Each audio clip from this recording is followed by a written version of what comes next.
Muli, kung papipiliin ka, sino ang pipiliin mo?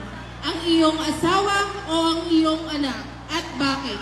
Magandang hapon po sa ating lahat. So para po sa akin, or technically, alam ko po na ang lahat ng nandirito, or karamihan ng nandirito, ang pipiliin nila ay ang kanilang mga anak. Tama po ba? Pero ako po'y hindi. Ang pipiliin ko po ay ang aking asawa. Bakit po? Bago po ako naging ina, ako po muna ay naging asawa.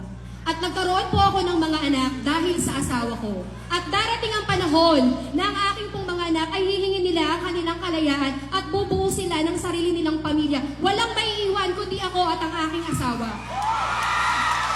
At sa punto po iyon, mapapatunayan ko sa aking asawa na totoo lahat ang ipinangako ko sa altar nung kinasal kami.